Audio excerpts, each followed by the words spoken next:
सध्या जगभरात नवीन नवीन टेक्नॉलॉजी येत असतानाच आता AI ची देखील भर पडली आहेतच. त्यातच ऊस उत्पादक शेतकऱ्यांना आपला ऊस कारखान्यासाठी घालवण्यासाठी नाकी नऊ येणारे संकट.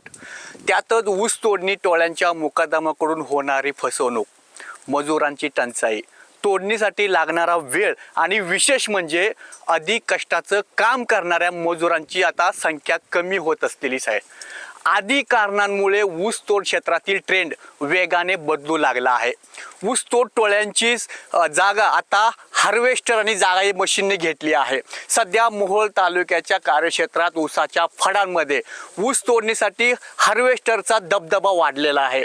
ऊस तोडांच्या टोळ्यांच्या तुलनेत हार्वेस्टरची तोडणी शेतकरी तसेच कारखान्यासाठी फायदेशीर ठरू लागले आहेत.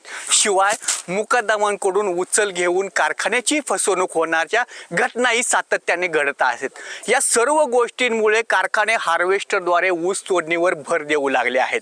त्यामुळे कारखान्यासह शेतकऱ्यांचा देखील वेळ वाचत आहे. त्यामुळे साहजिकच सध्या हार्वेस्टरकडे लोकांचा, शेतकऱ्यांचा, कारखानदारांचा कल वाढलेला आहे. त्याच अनुषंगाने आता माझ्यासोबत लोकनेते साखर कारखान्याचे चेअरमन बालाजी पाटील आपल्या सोबत आहेत. साहेब, काय सांगाल, आज तो आपण आता ट्रायल घेतली आहे, कसा वाटला अनुभव आणि हार्वेस्टरकडे एकंदरीत शेतकऱ्यांचा कल का वाढतोय? बघायला गेलं तर अनुभव तर एकदम चांगला वाटला.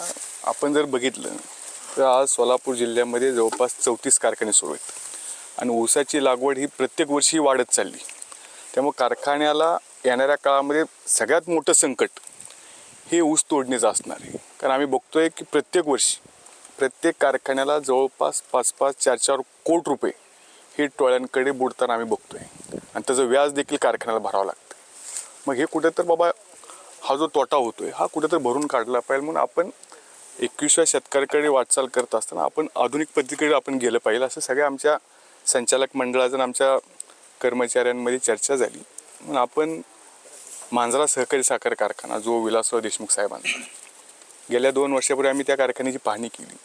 तो कारखाना 100% हा हार्वेस्टर मशीनवर चालतो. तिथे एकही शेतकऱ्यांकडून तिथं एकही मजुराकडून तोडणी तिथं होत नाही आणि त्यांना ह्या वर्षी हार्वेस्टरचा पुरस्कार सुद्धा त्या ठिकाणी शासनाने त्या ठिकाणी दिलेला आहे. म्हणून आम्ही त्या धर्तीवर म्हणलं आपण सुद्धा आपल्या लोकनेते कारखान्यावर तशा पद्धतीचा प्रयोग आपण केला पाहिजे. म्हणून आम्ही ह्या वर्षी कारखान्याच्या माध्यमातून जवळपास 15 ते 16 मशीन हे आम्ही इच्छुक त्या ठिकाणी शेतकऱ्यांना त्या ठिकाणी दिले आणि कारखान्यानं जवळपास 4.5 कोटी रुपये ही बिनव्याजी त्या वाहन मालकांना आम्ही त्या ठिकाणी दिलेले.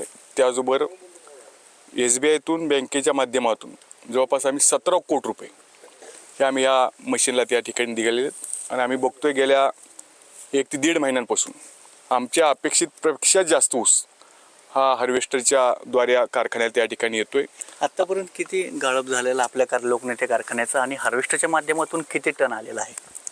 आत्तापर्यंत कारखान्यानं जवळपास 2 लाख गाळप केलेला आहे आणि त्या 2 लाखामध्ये नुसत्या हार्वेस्टरनं 60,000 टन ऊस हा मशीनद्वारे त्या ठिकाणी आलेला आहे. आता सुरुवातीचे पहिला 15 दिवस थोडे आम्हाला त्या ठिकाणी अनुभव थोडा आम्हाला वाईट होता, कारण अजून फड वळले होते, मशीन त्या ठिकाणी जात नव्हत्या, अपेक्षेप्रमाणे ऊस त्या ठिकाणी तुटत नव्हता. शेतकऱ्यांची पण मानसिकता मशीनकडे अजून पाहिजे तेवढी पॉझिटिव्ह नाही आहे. परंतु अलीकडच्या काळामध्ये जसं असं वेळ गेला तसं शेतकऱ्यांसुद्धा लक्षात आलं की बाबा आता मशीनशिवाय पर्याय नाही आणि शेतकऱ्यांसुद्धा आम्हाला त्या ठिकाणी चांगला प्रतिसाद दिला. आपण बघतोय की जवळपास आमच्या लोकनेते कारखान्याच्या कार्यक्षेत्रामध्ये 26 मशीन त्या ठिकाणी सुरू आहेत आणि या 26 मशीनच्या माध्यमातून जवळपास 24 तासामध्ये 2627 टन ऊस हा तुटून कारखान्यावर त्या ठिकाणी येतोय आणि आम्ही कारखान्याच्या माध्यमातून 2000 टन हा दररोज आम्ही त्या ठिकाणी गाळतोय. शेतकऱ्यांना काय सांगू इच्छित आपण? मी शेतकऱ्यांना एवढंच सांगू इच्छितो की आपण सुद्धा आता आधुनिक पद्धतीकडे गेलं पाहिजे. मशीनला तुम्ही त्या ठिकाणी प्रतिसाद त्या ठिकाणी दिला पाहिजे. भविष्य काळामध्ये मला वाटत नाही की पुढच्या 4-5 वर्षामध्ये टोळ्या त्या ठिकाणी ऊस तोडायला येतील. त्यामुळे आपल्याला काळाची गरज आहे. मशीनला तुम्ही त्या ठिकाणी प्रतिसाद दिला पाहिजे आणि सगळ्या शेतकऱ्यांनी जे आता इथून पुढे नवीन लागवड करणार आहेत तर त्यांनी 4-4.5 फुटाच्या पुढेच आपण त्या ठिकाणी लागवड करणे गरजेचं आहे. त्याशिवाय आता दुसरा आपल्याकडे पर्याय नाही आहे. खरं तर आता माझ्यासोबत आता शेतकरी आहेत. नाव काय आपलं? शंकर भोसले. ऊस तोडी आपली फडकली का? हा. कसं आहे, काय अनुभव काय वाटला? पहिली ऊस तोडीचा आणि आता मशीनद्वारे तोडण्यात काय फरक वाटला? चांगलं झालं, 1 नंबर झाले पहिल्यापेक्षा. कुठल्या कारखान्यात चालला ऊस? लोकनेते. कशा पद्धतीचं आहे? 86 आहे. 86 ऊस आहे. पहिला किती वेळ लागायचा, आता किती वेळ लागतो तोडासाठी? पहिला एवढं एकर तोडण्यासाठी 2-3 दिवस आहे, आता एका दिवसात सगळं क्लिअर होते. एका दिवसात क्लिअर. किती ह्या भागात किती ऊस आहे सरसपणे पाहायला गेलं तर? ह्या भागात जवळजवळ एक पहिला महिना 2 महिने जायचे एवढ्या वस्तीवर, आता एक 10-12 दिवसात सगळं क्लिअर होते. क्लिअर होतं. मग काय सांगाल ह्या मशिनीने कितपत आता प्रभाव पडणार आहे ह्या इथल्या बागायत शेतकऱ्याच्या? या मशीनमुळं कारखान्याला बी स्पीड वाढणार आहे आणि शेतकऱ्याला सुद्धा 1 महिना थोडा आधी जाणार आहे. आणि दुसरं गोष्ट की शेतकऱ्याला जे पाचरूट करायसाठी 1,500 रुपये 2,000 रुपये द्यावं लागत होते ते बंद झालं. दुसरी गोष्ट म्हणजे नैसर्गिक जे तुम्हाला आता शेतीकडे बघण्याचा कौल वेगळा आहे. औषध घालण्यापेक्षा हे कंपोस्ट खत, हा कंपोस्ट खत तयार व्हावं लागला इथं. त्यामुळे हे मशीन करणं हे सगळ्यात पर्यायी व्यवस्था झालेली आहे. आणि इथून पुढं आता घरी दाराला लेबर मिळत नाही, ऊस तोडीचं लांबच राहिलं. जवळजवळ जसं मांजरा कारखान्याच्या पद्धतीने चाललंय त्या पद्धतीने आपला सुद्धा कारखाना 3-4 वर्षात त्या पद्धतीने गेला पाहिजे. माझ्यासोबत आता या मशीन हार्वेस्टरचे मालक आहेत. साहेब, काय सांगाल कशा पद्धतीने आता मशीनचा आणि पहिला कसा अनुभव होता आपल्या शेतकऱ्याला? अगोदरचा अनुभव आत्महत्या करण्यासारखा होता. 10 वर्ष लेबर आणतो तो ऊस तोडे कामगार. कडेपर्यंत एक लेबर म्हणजे सुरुवातीला 10 आणले तर शेवटला 2-3च गावाकडे नेऊन सोडायची पाळी येत होती. मधनच पळून जायची, पैसे फसवणूक, काम करत नव्हती. एक एकर प्लॉट तोडायला 4-5 दिवस लागायचे. ही मशीन कधी घेतली आपण? हे आता चालू सीझनलाच घेतले. चालू सीझनला घेतले की कसं, म्हणजे कसं त्याचा प्रभाव कसा राहतो शेतकऱ्यांसाठी? हे ते सगळं नाही, शेतकऱ्यांसाठी बी चांगलं आहे. भुईसपाट तुटते, वरनं व्यवस्थित तुटते, पाचवट कोटी करायला लागत नाही. आणि ते डबा द्या, जळण द्या, त्या टोळ्यांना पैसे चिकन आणून द्या, असला काही विषयच नाही ना आमचा. नाही, मजुरांसाठी पैसे ते हा, काय मग त्याशिवाय तोडत नाही ते ऊस, नाही तोडत. अजिबात तोडत नाही. आता शेतकऱ्यांकडून काय म्हणणं येतं आपलं ऊस तोड? नाही नाही, शेतकरी आता वेटिंगला आहे सध्या. वेटिंगला. हो, वेटिंगला आहे. कुठल्या कारखान्यात जातो? लोकनेते.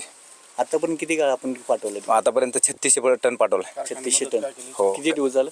आता 39 दिवस झाले. कारखान्याकडून काय मदत होते? कारखान्यानं आम्हाला 30 लाख रुपये बिगर व्याज दिलेत लोकनेते. आणि स्टेट बँकेचं 1 कोटी रुपये कर्ज दिले. इतर कारखान्या आणि लोकनेतेमध्ये काय फरक आहे असं, म्हणजे मशिनरी बाबतीत? नाही, इतर कारखान्याचं ना व्यवहाराला लय अवघड आहे ना बाकीच्यांचं. इकडं आमच्याकडे पैशाला अडचण नाही. पैशाचं काय काळजी नाही, शेतकऱ्यांना बी नाही आणि आमचं बी नाही आणि कोणाचं नाही. तर हे होते हार्वेस्टरचे मालक. यांनी सांगितले कशा पद्धतीने मजुरांची कमतरता आणि मजुरांना देणाऱ्या सुखसुविधाबद्दल कशा पद्धतीने. तरी देखील एकीकडे पाहिलं गेलं तर माडाजवळचं काही शेतकऱ्यांचं देखील टोळी मुकादमाचा खून करण्याचा देखील बेंबळेगाव खून ते देखील समोर आपल्याला होता. त्याच अनुषंगाने आता एकीकडे हा हार्वेस्टरकडे शेतकऱ्यांचा कल वाढलेला आपण पाहायला मिळतोय. कॅमेरा नक्षेसह भारत शिंदे, न्यूज इंडिया, पापरी, मोहोळ.